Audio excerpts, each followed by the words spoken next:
To see the fully uncut version of this video, head over to patreon.com/Jonjo Lyons.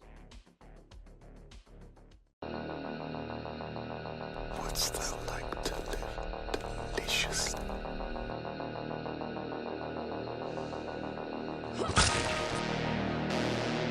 Chaos reigns. Please don't scream. Nah, Sid, don't you blame the movies. Movies don't create psychos. Movies make psychos more creative.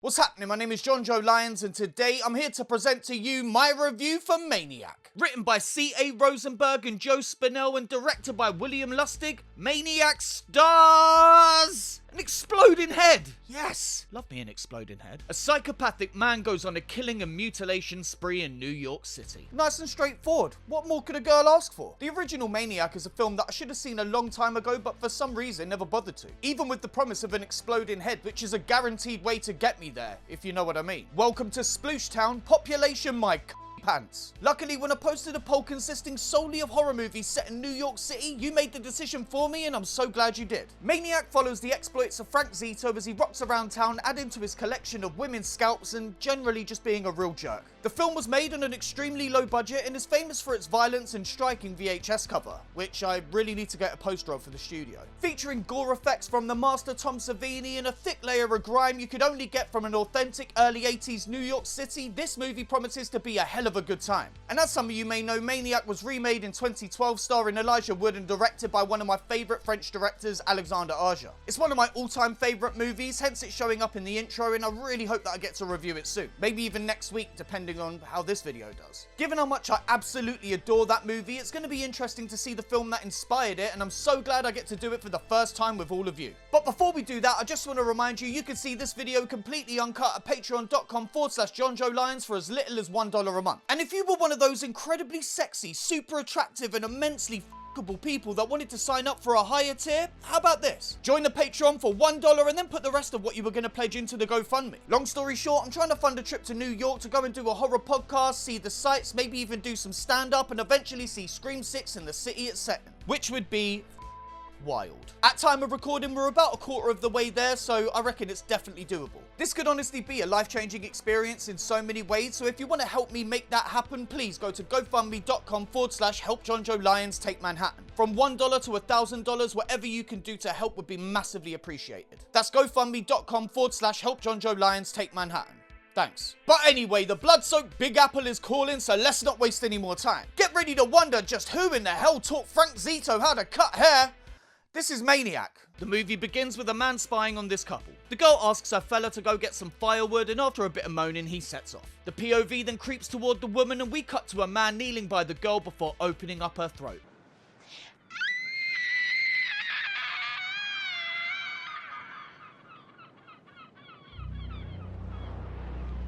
The boyfriend returns with wood, lol, and is about to approach his missus when the killer strikes with a garrote.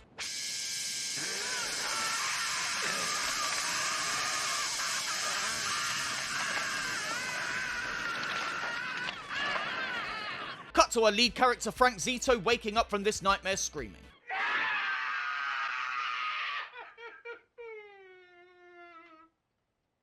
That's the sound that I make when I complete. FYI, all the ladies out there.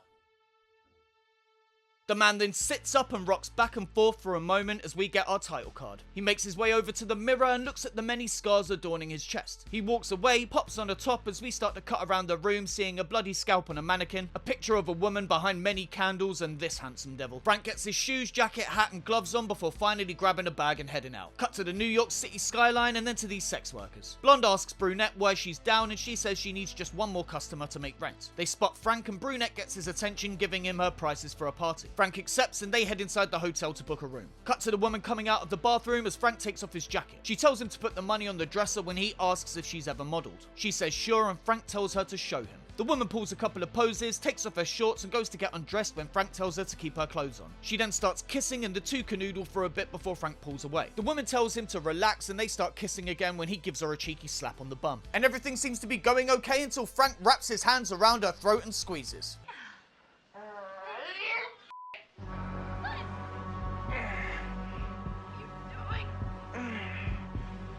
Until she stops moving.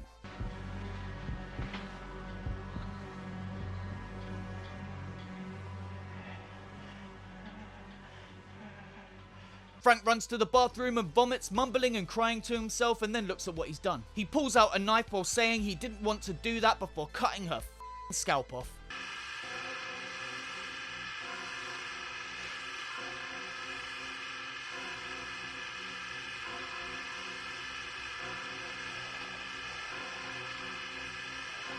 Cut to Frank returning home with this thing. That better not be the woman's corpse, by the way. Speaking of which, how the did he get out of the hotel without people asking where his lady friend was? Cut inside as he places the bag down and approaches a bloody mannequin on the bed.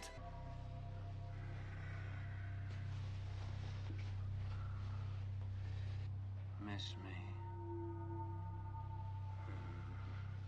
He places her in the corner saying you're gonna like it here and then pops the bag on the bed before telling someone he told them not to go out. That when they go out, this sort of thing happens and it needs to stop. He unwraps the bag, revealing another mannequin as in voiceover Frank speaks to himself.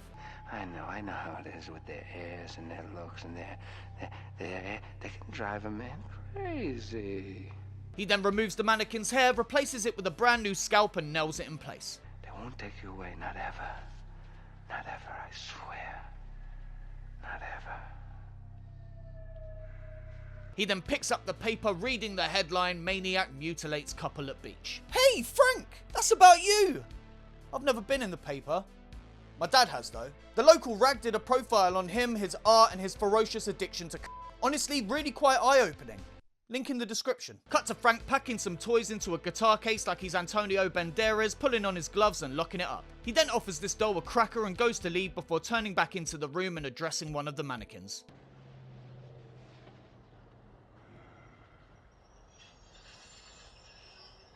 I'll be right back.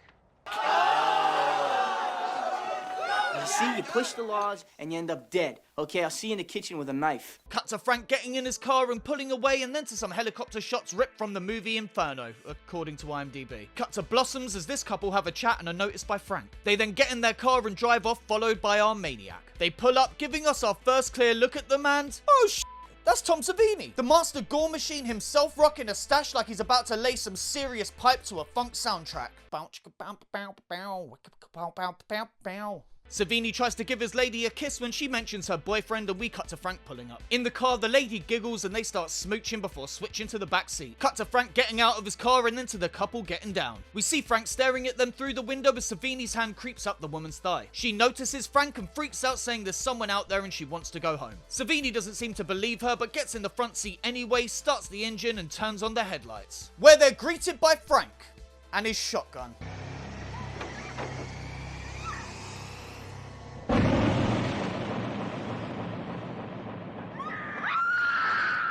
Whoa! Holy f***!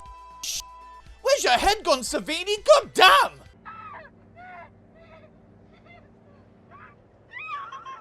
Kisses? Hmm? No. He doesn't even have a mouth. It wouldn't make sense. The woman screams, pulling herself into the back seat where she's followed by Frank, who trains his weapon on her and holds for a moment before finally pulling the trigger.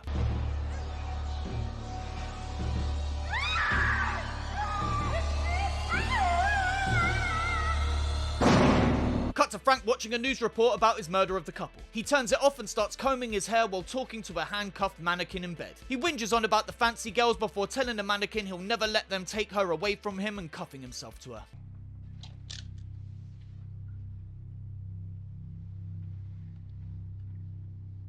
You're mine now forever.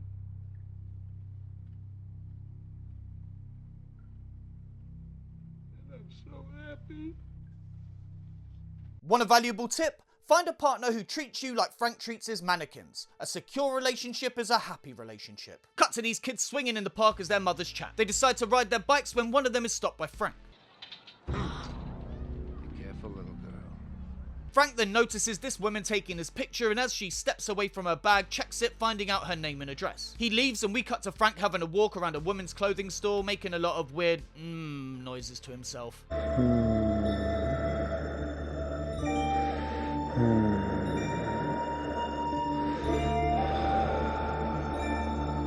Cut to the hospital where we see these two nurses leaving as they talk about the maniac on the loose. One of them gets in her ride and offers a lift, but the blonde declines and bids her farewell. She takes another look at the paper whose headline reads Madness and Mayhem. Maniac strikes again. 2 slaughtered at Verrazano Bridge. Message to future Jonjo editing this, can you add that to the list of places to visit?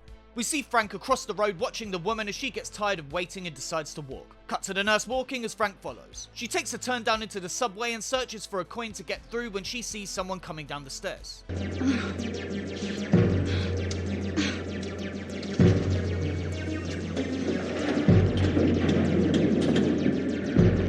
Now herself, not literally.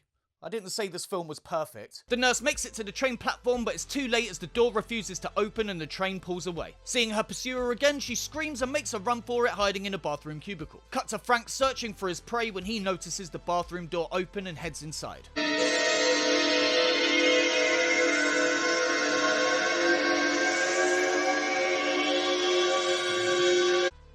Hey, don't f***ing look at me, mate. I don't know where she is. Frank then exits the bathroom, much to the relief of the nurse. We watch her slowly creep out of the stall, checking every open one she passes, getting to the end without a jump scare in sight.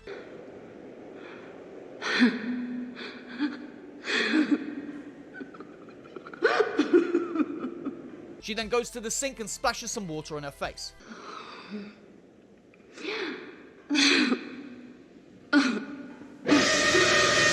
Well,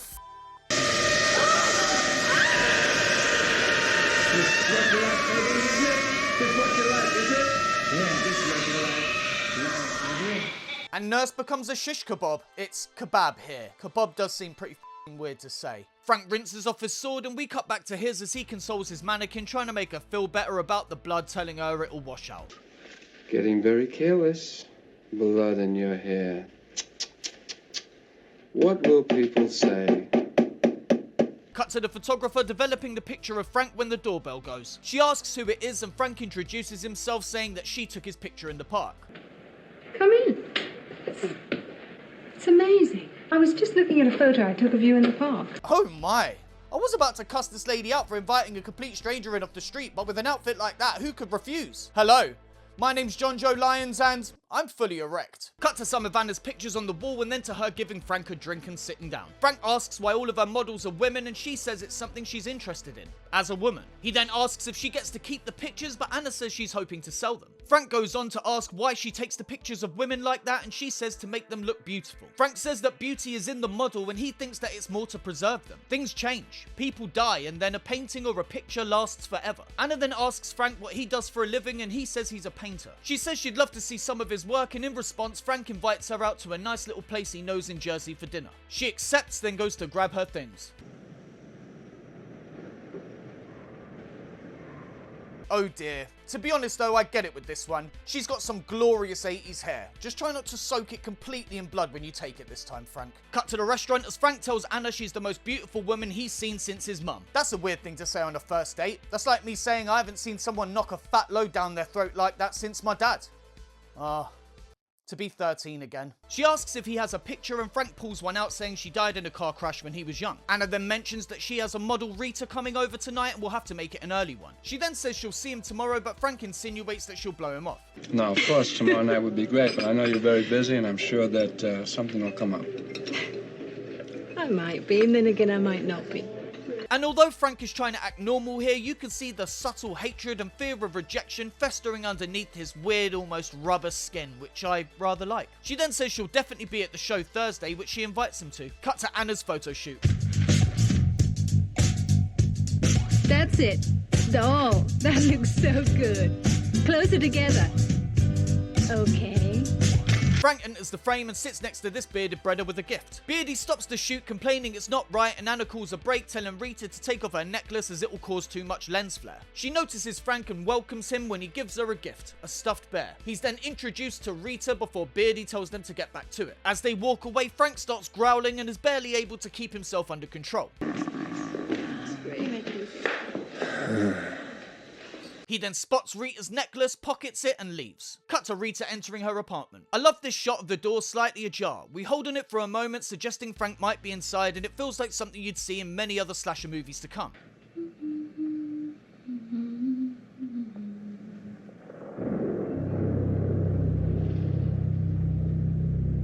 Given the fact that, spoilers, he's not actually in there, it's a subversion of a trope at a time when the trope was still relatively fresh. Cut to Rita turning on the bath in shots reminiscent of Psycho when the doorbell rings. She answers and is greeted by Frank, who hands over the necklace saying he found it at the studio. Frank does something to the lock, says goodbye and leaves, and Rita gets in the bath.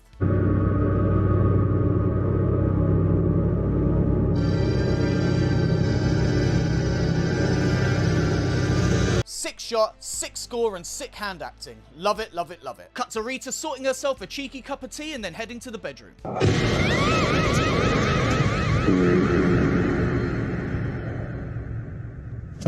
Cut to Frank talking to Rita as she's tied to her bed, saying her hair is different, but he knows it's her. She can't fool him. He tells her he doesn't want to hurt her. He just wants to talk to her and undoes her gag. And I love this line delivery. There's no reason for you to try and run away. Yeah, mate, no reason at all. Please don't eat my face. It becomes clear that Frank thinks or is pretending to talk to his mother and that she was abusive. He then asks why she needed all those men, making it clear he's now talking to your mum. Your mum, specifically. He then draws for his knife and runs it down Rita's chest as he tells her the other men didn't love her. That he loved her, only him. Rita begs Frank not to kill her and he says he's not going to kill her. He's going to keep her so she'll never go away.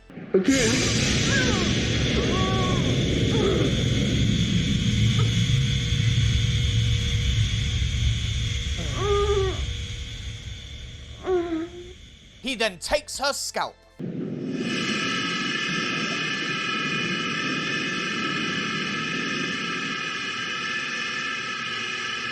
Cut back to Frank's as Rita's scalp sits on a mannequin and he lights some candles. He talks to the child mannequin, a representation of him as a child, telling it to hide in the closet when Mummy tells him, otherwise you know what happens, then stubs a cigarette out on its chest. He then pops on this hat and shoots a laser gun before starting up a wind-up toy and pulling out a pellet gun and shooting that. He lays his head back and we cut to Frank calling Anna from a payphone. She answers and he invites her to come to a show with him. She accepts and he says he'll be over in 15 minutes. 15 minutes, eh?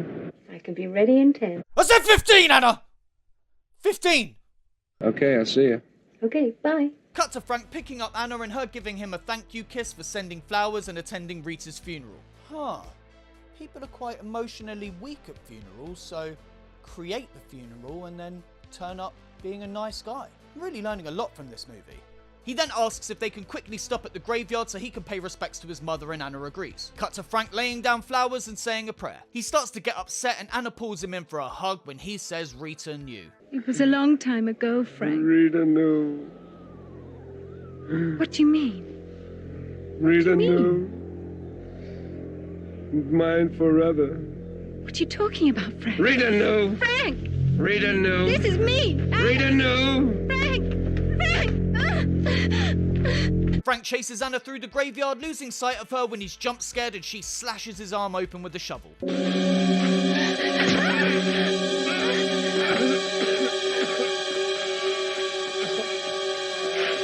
Anna gets the out of there, leaving the shovel behind for some reason as Frank gets up to give chase. And we get this epic shot of pure epicness.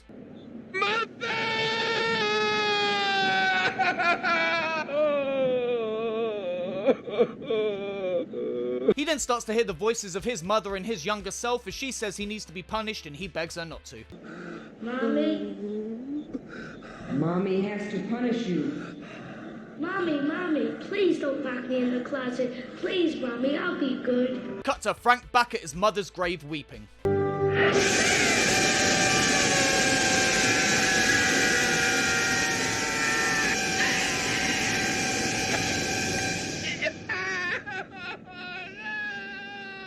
Awesome. I fucking love this movie. Cut to Frank getting home and closing the door behind him. He flops onto the bed and starts to look at his mannequin family as they surround him. He turns away, and when he looks back, the mannequins transform into his victims, picking up his various weapons and approaching the man before setting upon him.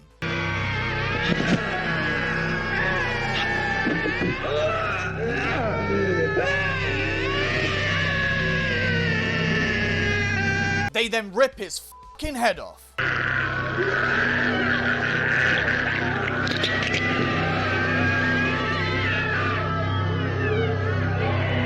I guess they'll be the ones getting head this evening, eh? Frankie boy. Cut to these cops speeding to Frank's place. They kick open the door, finding the mannequin collection, and then look over to see Frank having sworded himself in the tum-tum.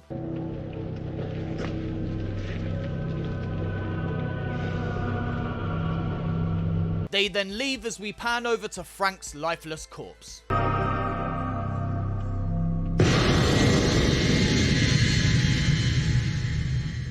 end! Well, who would have thought having a terrible relationship with your mother as a child would turn you into a psychopathic social reject maniac, Who would have guessed? Maniac is a unique character study of a deeply deranged individual that in some ways you can't help but feel sympathy for. The film provides us with a broken, pathetic villain scarred from childhood abuse who now is compelled to take his inner pain and project it on the women he for some reason deems worthy of a scalping. While Maniac displays all the hallmarks of an 80s slasher, it manages to carve out its own voice in a genre soon to be swamped with Friday the 13th clones. In terms of the story, I really didn't expect it to be as bare bones as it is, but that's weirdly okay. There's no arc for any of the victims, as most if not all show up just to be killed off in the next scene, and the final girl, if you could call her that, doesn't even appear until halfway through the movie. It's not like Frank goes through any major changes either. He starts the film out of his mind and ends the film just as crazy. I think the story progression here is no more than watching Frank wonder the duration he'll be able to keep up this facade, which as we've seen isn't very long. These are the final days of Frank Zito, and in that respect the story is good enough for me. Frank is played to perfection by Joe Spinell. From what I've read, Maniac was his baby, and you can tell he really believes in the project and loves the character. I was also really impressed by how he can switch from pathetic schlub to terrifying psycho killer in a moment. All the victims are fine, not that they get too much time to shine with the exception of Anna. Caroline Monroe plays Anna with the charm of a young professional that I quite enjoy. She's not just a victim per se, and at the end she shows that when drawing for the shovel. It's a bit jarring that the last we see of her is her disappearing into the night, but seeing as the movie is solely told from Frank's perspective, I guess it's fine. Then there's the gore by horror legend Tom Savini, which is really f***ing good. It's just, and I know I say this pretty much every review, but I kinda wanted more. I suppose Maniac is a victim of its own reputation, as I expected it to be overly violent for all the deaths, but we really only get two of note. The scalping at the beginning and the shotgun blast. There's also the mannequins pulling Frank's head off his shoulders at the end, but after the shotgun we pretty much get nothing for a huge chunk of the movie, which shocked me. I guess the nurse and Rita just didn't do it for me. Don't front load the movie with these amazing deaths and then just start handing out stabbings. Luckily I was in love with the character and the setting, so it wasn't really an issue, but yeah, after such carnage in the first act, the slowdown was noticeable. Presentation wise, the film has that hard-boiled Taxi Driver grit that I just love. It really is a product of its time, and if you appreciate that filthy texture, you're gonna love this. The music is also excellent if heavy 80s horror movie synth is your bag, which for me it is, surprisingly. All in all, Maniac is pretty amazing. It's a violent, well-made and oddly emotional little horror film that I can't believe it's taken me this long to see. Joe Spinell was great in the role, and I would have loved to have seen more horror from him had he not passed away in 1989. I think Frank Zito should be recognised as one of the better 80s slashers, and while it might not be as loved as the similar Henry portrait of a serial killer, it's instantly become one of my favourite horror movies of the golden era. See it immediately. So that was my review of Maniac. What do you lot think? I think Maniac has to be rated quite highly in my favourite 80s slashers of all time. It's such a different way to approach the material that I just absolutely adore. And the gore effects by Tom Savini are of course amazing. Speaking of which, if you want to see Tom Savini's head disappear completely uncut and early, head over to patreon.com/Jonjo Lyons. There you can find the uncut version of this review plus others with more stuff being added all the time. We got the uncut reviews, Patreon exclusive reviews, slasher comic breakdowns, and the Discord. And all that can be yours for as little as $1 a month. You can pledge more, I really appreciate it, but as I said before, if you're gonna do that, go give it to the GoFundMe. I'm even thinking about doing a thing where if you pledge a certain amount to the GoFundMe, I'll give you like a whole few months worth of the uncut reviews. So you don't even have to be on the Patreon, but you can still pledge. That might be an idea, but I'll look into that. But anyway, that's it for another week. Like the video, leave a comment, and click subscribe if you haven't already. My name's Jonjo Lyons, and I bet you, after even having his head blown up by that shotgun, the stash survived. 100%. They're clearing away all the muck, and then there's like this bright golden light shining out from behind a puddle of brain. The stash survived.